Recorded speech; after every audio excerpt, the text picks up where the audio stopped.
Amabiteretan izangoa, askeneko hilabetetako ordutegia jarraituz, eta gero segurtasun neurrik, jaurlaritzatik bidalitako neurriekin, metrotariko distantzia eta gero zeakin.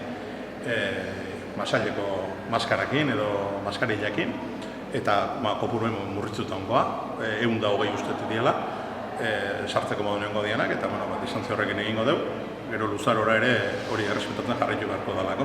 Hasiko geha garai baten ez dela elizkizun guztiak, hiletak barne, parrokian eginez.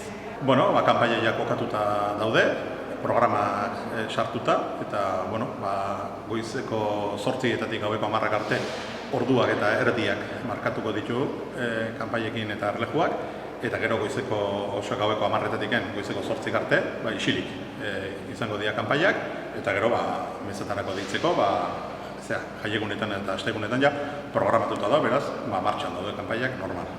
Erlejukin oso simplea, udaletxeak erlejue bereazun, eta eraberritzea egin zuten, eta erabaiki dute erlejue beraien gain hartzea, eta parrokia egin duena da, digitalki kontrolatzen den erleju jarri, atzo horratzak jarri egin juzten, eta erlejue parrokia jarri du, eta gero udaletxeak bere erlejuarekin esposizio moduan edo edukitzeko beran egon da, ezta?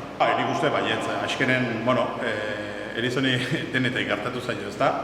Ero obra zaila izan da, eta nik uste ia 2 urte eta 6 bat hilabete, edo, 2017ko abenduaren bate izan zen, denbora luze junda, eta nik uste denok geundela desioarekin edo gogoarekin bueltatzeko, eta zentzu horretan poza handi bat, elizarrak parrokia etxen bertan edo herrin bertan dakatelako, eta izan dien zaitasun guztiak pehingoz atzean utzi ditugulako, ezta.